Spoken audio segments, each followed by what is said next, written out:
Oh, kacamata. Baris menyesal nggak bang? Kayaknya relevan setelah tuntutan ya.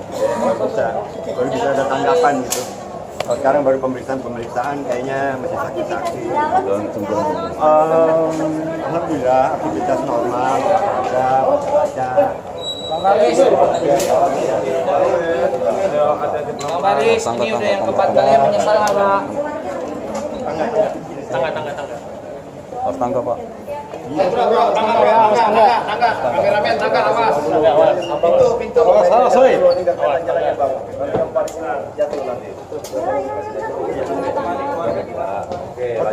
Kesaksian bahwa ya alhamdulillah. Semua saya mengucapkan terima kasih atas support baik teman-teman media khususnya dan semua pihak keluarga, teman-teman komunitas, sahabat-sahabat dimanapun berada. Terima kasih, alhamdulillah. Insya Allah masih baik-baik saja. Karena Om Faris tadi dia disebutkan bahwa Om Faris suka nasihatin teman-teman gitu ya, baik-baik ya. Awas Sosoknya Nyesel nggak bang? agak jauh dulu. Dia menyesal pasti. Nyesel ya bang? Makasih bang, ke depannya bang. Insya Allah saya berusaha untuk selalu berusaha. Sidang keempat Faris RM sebagai terdakwa dalam kasus penyalahgunaan narkotika. Pada hari ini juga sudah ada dua saksi yang meringankan, yaitu teman-temannya Bang Faris RM. Mereka adalah para musisi yang banyak sekali mengetahui mengenai latar belakang seorang Faris RM, baik kepribadiannya, baik karakternya, baik tingkah lakunya, baik keahliannya dalam bermusik, baik kemampuannya mencipta lagu, dan juga mengenai tingkat popularitas beliau. Yang mereka belum paham adalah mengenai keterlibatan beliau dalam penggunaan narkotika selaku pengguna ya. Tapi mereka para saksi pernah menjenguk seorang Faris RM di tempat rehabilitasi di Lido. Jadi di sana saling ngobrol lah. Memang Bang Faris ini memang kecanduan atau ketergantungan. Kalau kecanduan itu biasanya ganja, candu kan. Kalau ketergantungan itu biasanya sabu-sabu, tergantung gitu kan. Ada lagi tergantung yang lain kita nggak tahu ya. Tapi yang jelas tadi begitu memang meringankan saksi-saksi tersebut ya.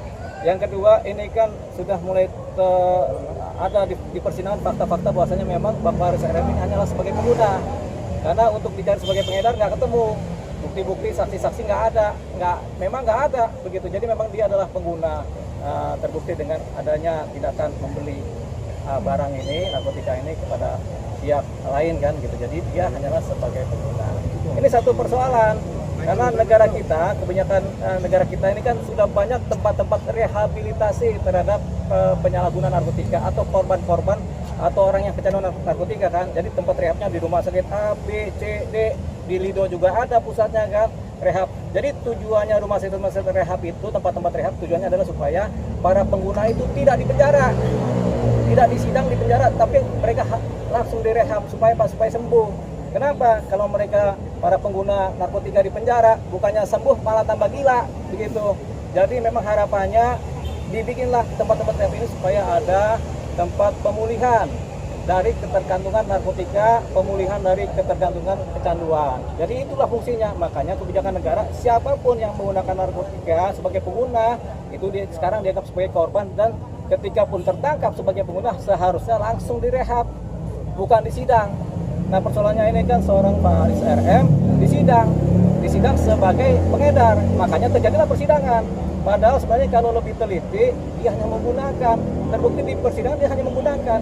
Makanya ini adalah satu aktivitas hukum yang agak berlebihan terhadap diri seorang Faris RM. Kenapa? Karena dia bukan pengedar tapi disidang sebagai pengedar. Padahal setelah terbukti di fakta-fakta persidangan dia hanyalah sebagai pengguna. Harusnya ketika di penyidikan atau penyelidikan dia terpantau dia sebagai pengguna, apalagi sudah ada kronologis kan, dia berapa kali menggunakan, tertangkap tangan menggunakan kan, itu kan kronologis. Sudah ada juga rehabilitasi, itu kan juga kronologis. Harusnya pihak penyidik di Polres atau dimanapun juga di kejaksaan harusnya udah peka ini, langsung saja direhab, diajukan ke BNN untuk direhab, nggak perlu disidang, karena disidang itu buang-buang waktu. Begitu, buang-buang tenaga, buang pikiran, pengacara juga suruh kerja, kan begitu. Jadi ini ya kita harapannya terhadap pengguna narkotika hanya kasus inilah yang terakhir yang disidang. Selebihnya kalau ada pengguna narkotika kedapatan hanya sebagai pengguna ya langsung direhab karena tempatnya udah banyak. Ingat apa tadi? Yaitu untuk memulihkan seorang pengguna tempatnya adalah direhabilitasi, bukan di penjara. Kalau di penjara yang ada tambah gila, itu dia kuncinya. Makanya itu kuncinya. Jadi harapannya tidak ada lagi pengguna narkotika yang kemudian di penjara atau disidang sebagai pengguna. Itu dia.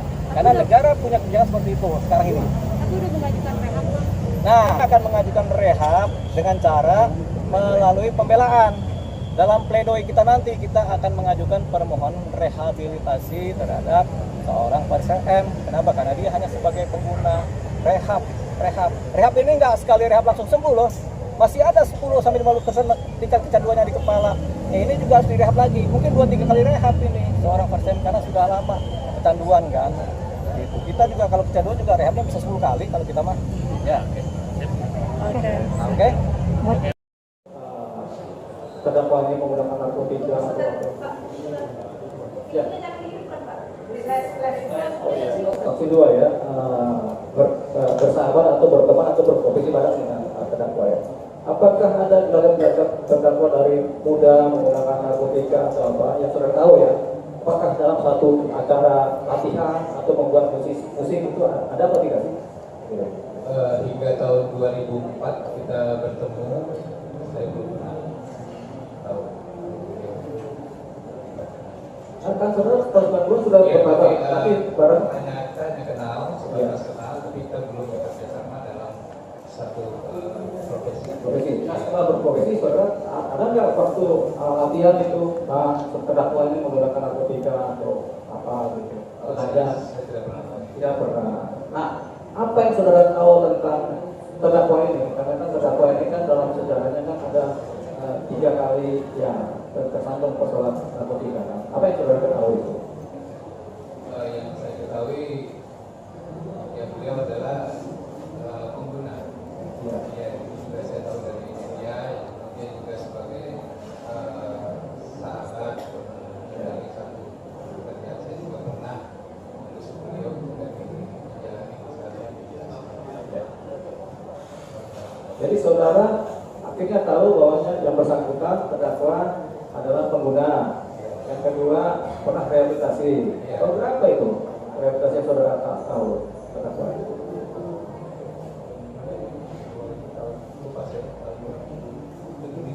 Ini dong. Oh saudara pernah menjenguk? Pernah saya. Jadi saudara menjenguk dengan siapa? Dengan teman-teman atau bagaimana? Setelah tahu lah. Satu band juga datang ke Lido, ke rumah sakit Lido, sudah menjenguk ya. Apa yang saudara lihat dalam proses rehabilitasi dari terdakwa ini? Kan saudara bertemu dengan dia ngobrolnya apa nih kalau boleh tahu? Di situ saya melihat usaha untuk